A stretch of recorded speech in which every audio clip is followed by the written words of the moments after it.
have a very special person that's going to bring our talk to us this morning. I want you to give lots of love to our drummer, Brian Baker. Lots of love. Good morning, everybody.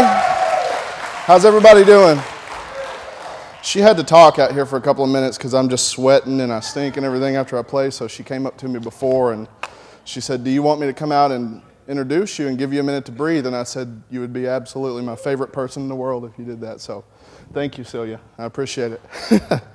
We're doing this series called Diners, Drive-Ins, and Dives. And it's not like the television show. I didn't dress up like, what's his face? Julie Baker knows him. Guy Fieri. What we're talking about is famous meals from the Bible and kind of relating them to our lives now. And I picked one that some of you have probably heard of. It's called The Last Supper, right? It's kind of more obscure. Not very many people talk about that one. It's the last Passover that Jesus ever had with his disciples. And they met in the upper room and they shared all these things. He was preparing them for whenever he was going to leave because everybody knew in his little group that his destiny was not to be there forever, but he was going to move on. And this is kind of the time that he was giving them kind of final instructions and everything and kind of letting them know, hey, you guys are going to be left with this, so here's what you're going to do. But what I want to talk about today is kind of from a different perspective on the Last Supper. It's kind of from the perspective of the disciples. Like when we read stories in the Bible, I always either tend to put myself in the story or I just think immediately, okay, what does this have to do with me? Like, what's God trying to speak to me through this? But I was thinking about this in a different way this time because I can see a lot of myself in these guys. Like they followed Jesus for about 3 years and they were kind of his kind of interns and they were kind of learning the ropes and following in his footsteps and learning what to do, whenever their time came. And so the idea that one day whenever he would start to rule in his own kingdom, he would establish his kingdom, they would rule with him. And they were cool with that part of it. They loved that part. But the problem that they had was they were always having to be corrected. He was always having to tell them that they were thinking wrong. They were missing the point.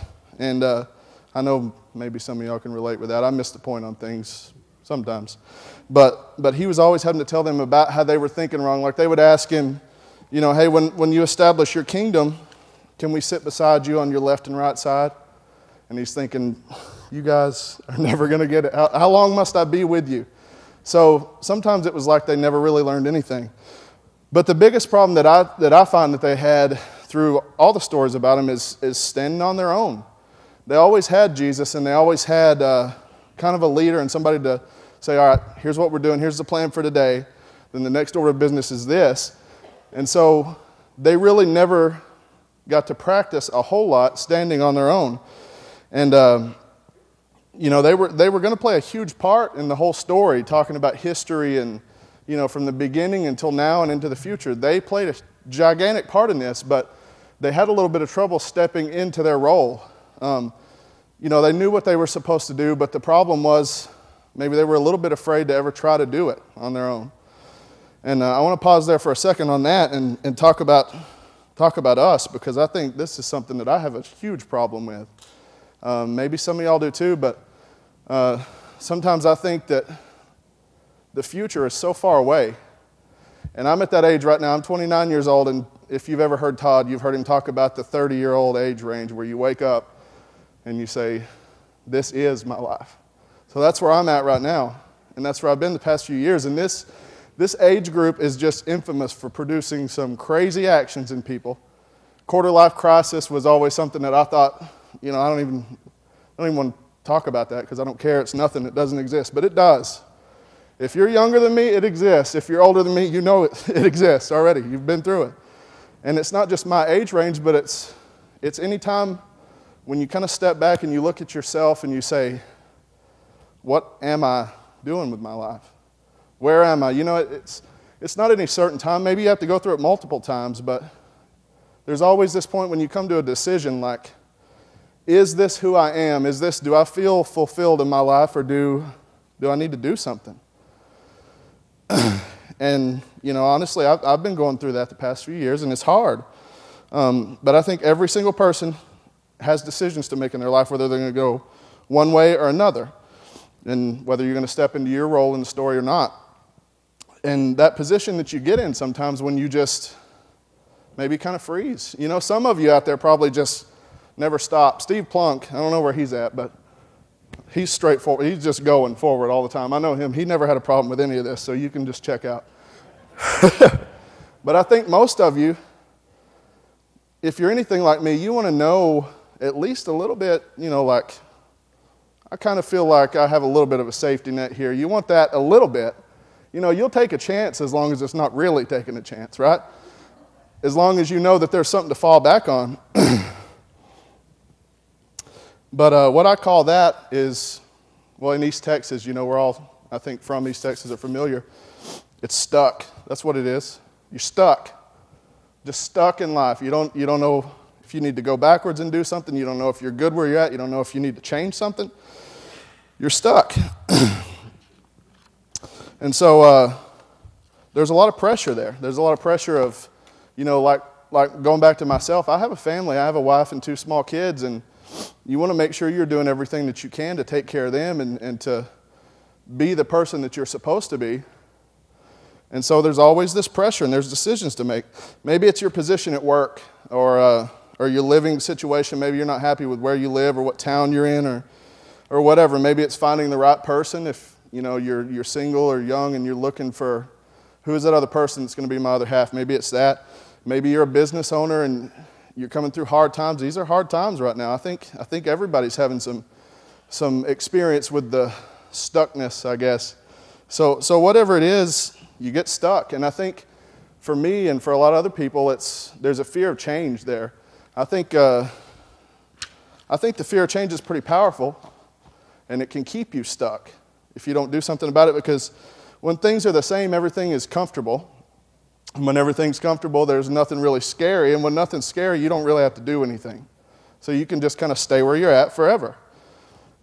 But what happens, because this will happen. I'm still pretty young. I know a lot of you older people are thinking, you don't know anything. Just wait.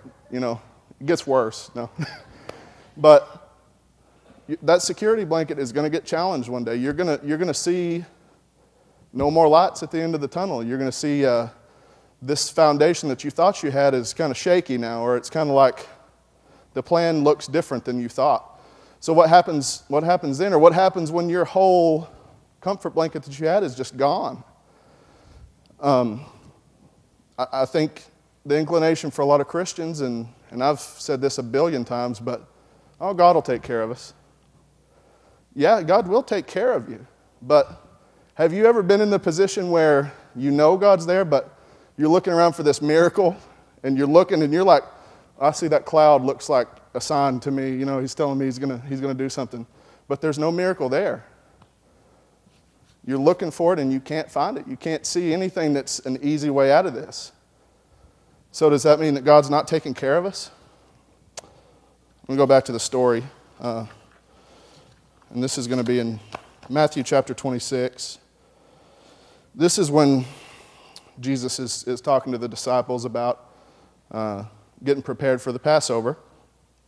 And so in Matthew 26, 18 and 19, he says to them, you guys go into the city to a certain man and say to him, the teacher says, my time is at hand.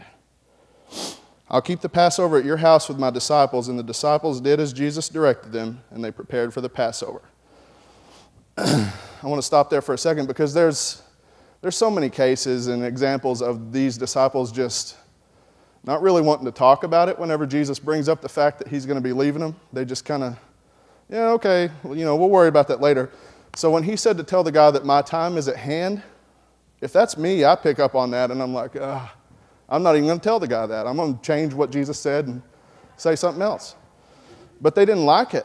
And in fact, before this, in Matthew chapter 16, y'all don't have to turn there or anything, but Jesus is telling the guys about what's going to happen to him. He's going to go to Jerusalem and he's going to suffer and die. And Peter, one of the disciples, didn't like it. He said, this will never happen to you.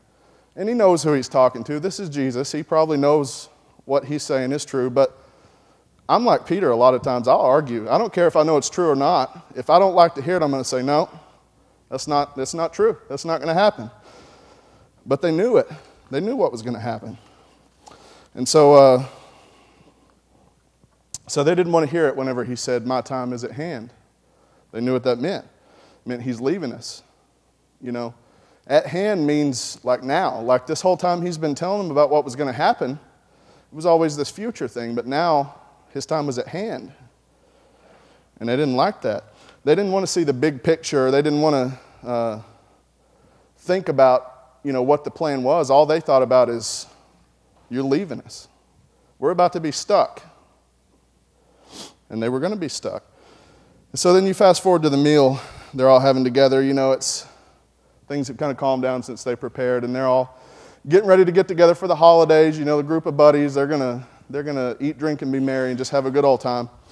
So they're around the table, and then Jesus starts talking about this thing again, about his death, about him leaving. And so they're all like, oh gosh, here we go again.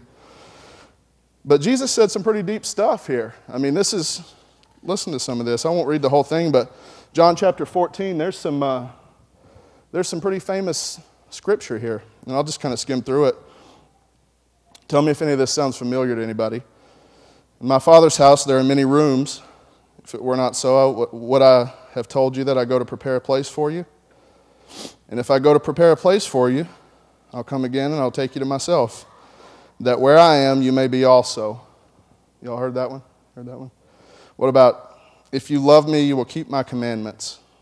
And I will ask the Father, and he will give you another helper to be with you forever. Even the Spirit of truth, whom the world cannot receive because it neither sees him nor knows him. You know him, for he dwells with you and will be in you. That's another good one, another famous one. And then this one, these things I have spoken to you while I am still with you. But the Helper, the Holy Spirit, whom the Father will send in my name, he will teach you all things and bring to your remembrance all that I have said to you. Peace I leave with you, my peace I give to you. Not as the world gives do I give to you. Let not your hearts be troubled, neither let them be afraid. So, those are some pretty famous words. You know, that's all spoken right there at the Last Supper. Those are like, you see those on posters and stuff everywhere. And they're all right there in that one conversation. But to me, you know, if I'm one of the disciples, he's saying all this, I think I would have probably checked out after the first couple of sentences, like, he's leaving, you know. He says all this profound stuff, and what I heard was, bye, you know. Anybody ever babysat somebody? Babysat a child? Or an adult, maybe, I don't know. But when the parents are leaving, they sometimes will leave you these instructions, you know. If he gets hungry, the food's here. If this happens, this is here, blah, blah. That's what I would have heard whenever Jesus was saying all this stuff. And that's missing the point. I'll admit it. I would have missed the point completely because I would have been thinking, what about me? You know, you're just about to leave me. You're telling me all this cool stuff, but all I know is you're leaving. I don't have the perspective that you have. So I would have just checked out. I mean, because this guy he was their leader. I mean, he was their lifeline. They'd been riding his coattails. So they don't know what to do without him. He tells them this stuff, but basically it means nothing to them because he's not going to be there to show them. And they're going to have a hard time. They're going to be stuck. What are they going to do without him? I mean, over the 3 years, they were with him around 3 years, and they learned a lot from him, and they saw him do all these great things. They knew it was possible. And they even did some of this stuff themselves, but he was always there. So he was that safety net. They never had to worry about what happens if this doesn't work. They had him. Oh, sorry. But it's much different when you're on your own. And you guys know what happened after that. He was arrested and he ends up crucified. And I can almost picture the scene there whenever he was crucified. You know, these guys are seeing him tortured and they're going through all this. But when he died, it's like, you know, in a movie, like an action movie, when something blows up, there's a big explosion or a car crash or something, and there's just this silence. Like you can still see everything, but there's this silence and this ringing in your ears. That had to be what it felt like for them. That's where I would have been. I mean, I would have been like, I don't even know what's going on anymore. He's really gone. Like we knew this was going to happen, and we saw him being tortured. We saw him going through all this, but now he is gone. He is gone. It's official. and no one really knows what to do. So now what? They're really stuck. I mean, they're officially stuck now. They have these instructions, but they're stuck. But the thing about this is that this was always the plan. The plan was never for Jesus to just come and fix everything for everybody. A lot of people thought it was. I probably would have thought it was at the time if I was there. You know, they were waiting for this earthly kingdom, and he was going to overthrow the Roman government, and everything was just going to be great from there on out. But the plan was always for Jesus to come and set this kingdom in motion, to establish this foundation, and for it to spread. Not through him just being a dictator or taking over or whatever everybody thought, but he was going to come and start this viral spread, this kingdom. And he was going to show them, you know, he's going to come for a while and he was going to show them how to live. That was like the first thing, teach them the basics of this kingdom. And then show them how to show other people that, and it was going to go from there. The intention was never for him to just come and fix everything. He had now done that. He had spent time with them, and he'd showed them all these things, and they had done some really cool things. So now it was up to them. So this big elephant in the room that they all like to avoid, which was him leaving, this whole time they never wanted to talk about it. But the thing was that they needed this to happen in order for them to take the next step in what they were created to do.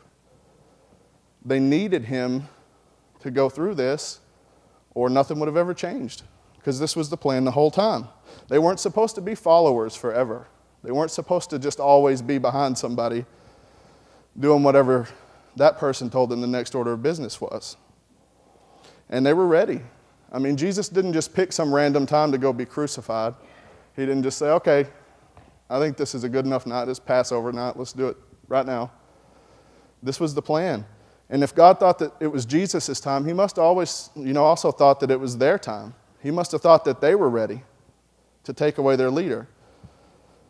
God's kingdom was in their hands now. And that's heavy. That's, you got Jesus. He was Jesus. He's like the most famous guy ever. They maybe didn't know that at the time, but he was still pretty powerful, and he had control. They weren't worried with him kind of at the helm, but now God's kingdom is in your hands. So what do you do with that? That's scary. If you ever felt stuck before, it didn't feel like these guys felt at this time, I promise you. That's scary stuff. They were stuck. Okay, we got to carry out the destiny of the rest of mankind forever by ourselves. And it wasn't like they weren't going to have help. And Jesus told them that he would be back, and he did. But during this time, they didn't really know that.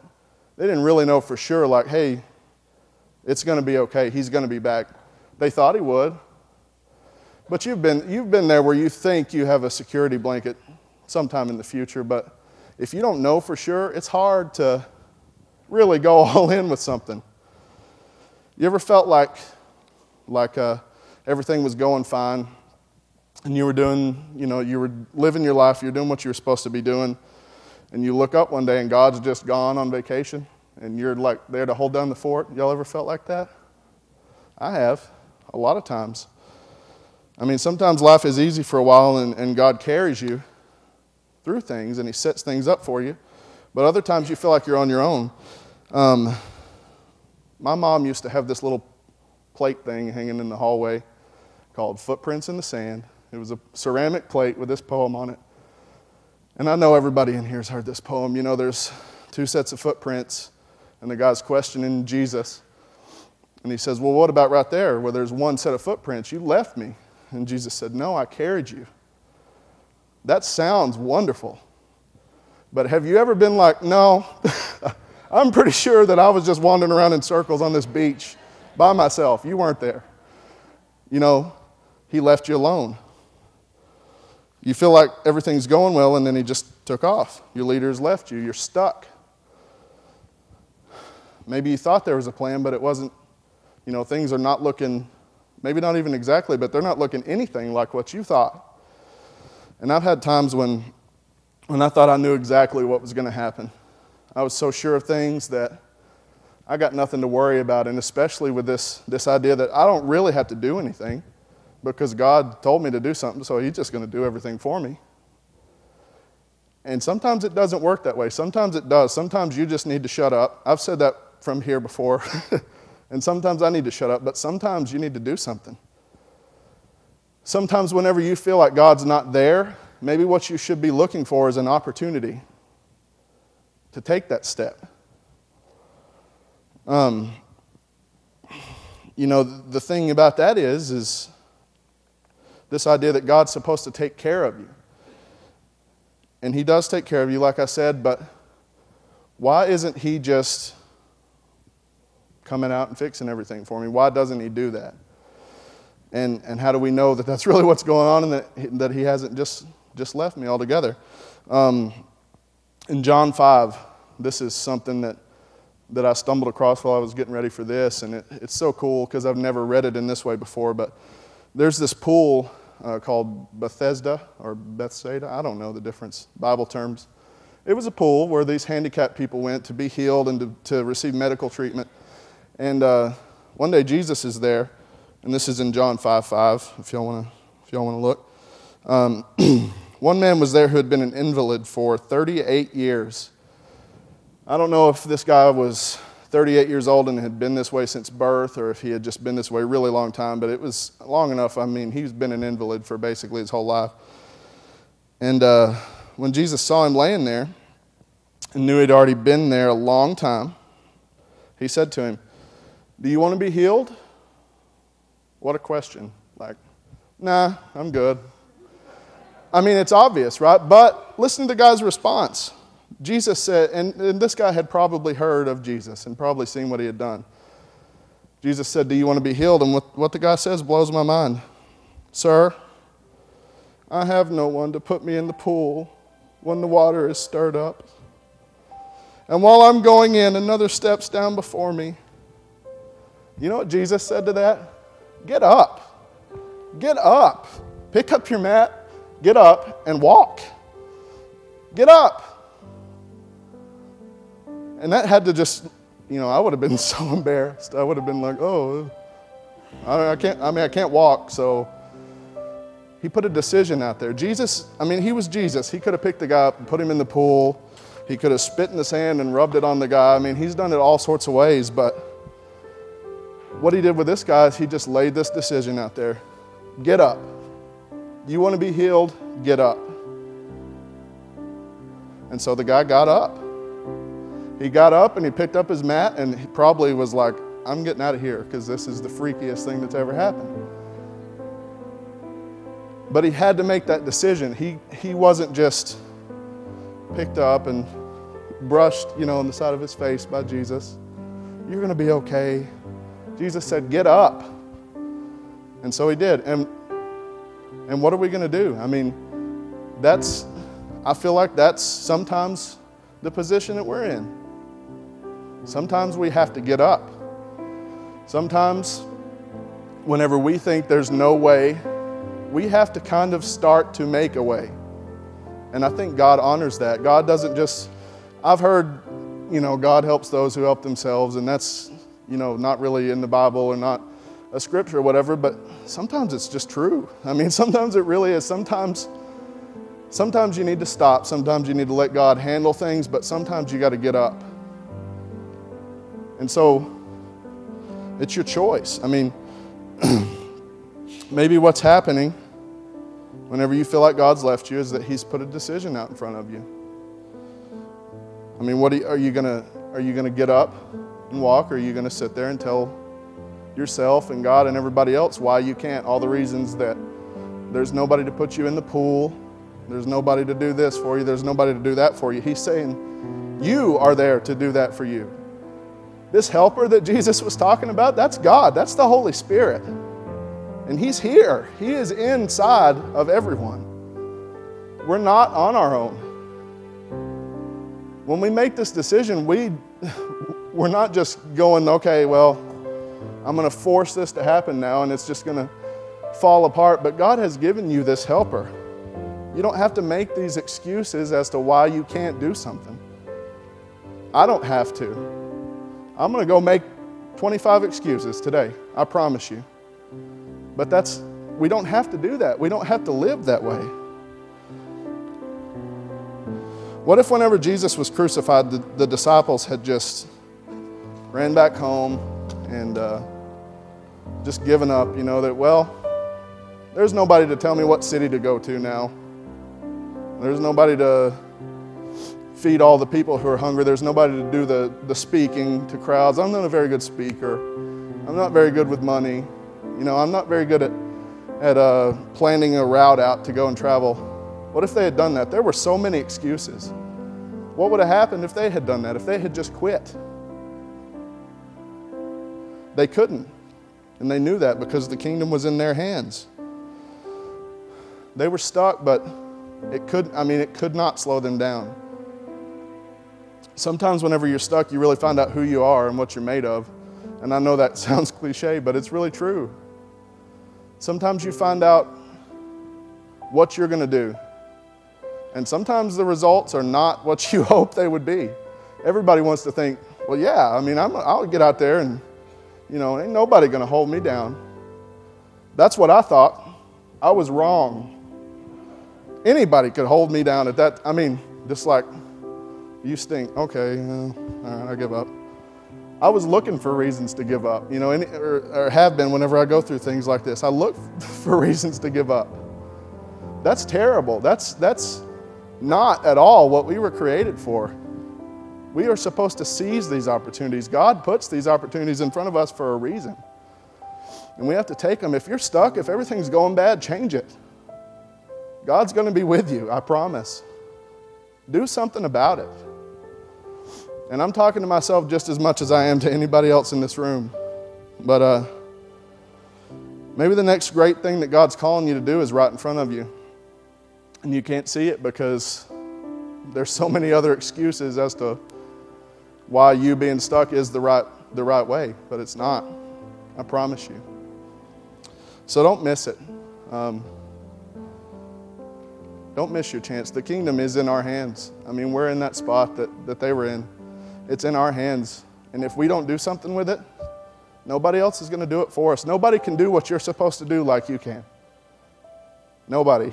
So I just want to encourage you guys to just take a chance. Take a chance that seems stupid, not too stupid. Don't just go do something crazy, but Does anybody know what it feels like to be kind of being led by the Holy Spirit to do something? Go with that. If you've never done it, go with it one time. If you fall flat on your face, which you will sometimes, get back up and do it again. Keep doing it. I saw Howard, and this is the coolest story I've ever heard of somebody telling God to do something. I don't remember details, so y'all have to ask him about it, but he was, I think, in a hospital or something, looking out a window, and God told him to go down to this intersection, right?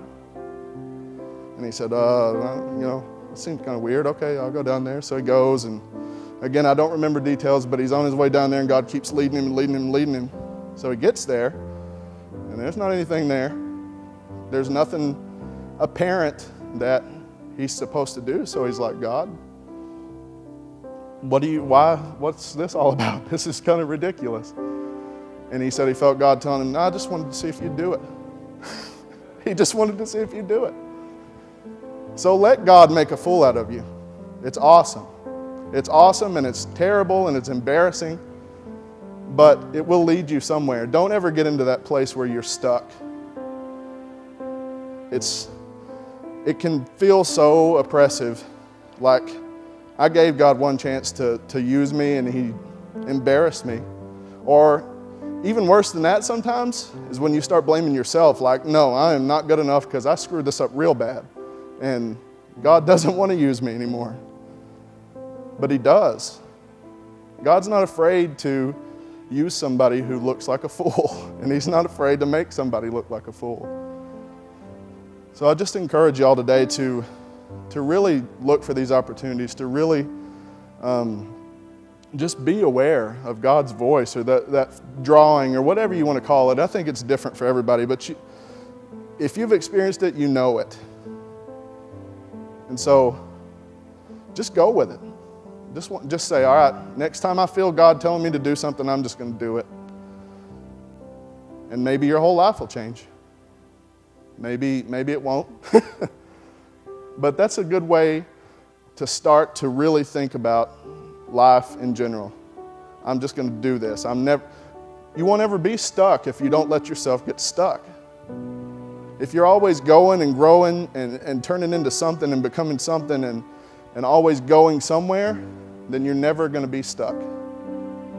So I really want to encourage y'all today just to take those chances. And I really think God will show you something that maybe you've been waiting for a long time. Or maybe you haven't been waiting for it for a long time, but you won't have to go through all this other nonsense that so many people go through. So just give God a chance to do this, to show you and to get you unstuck.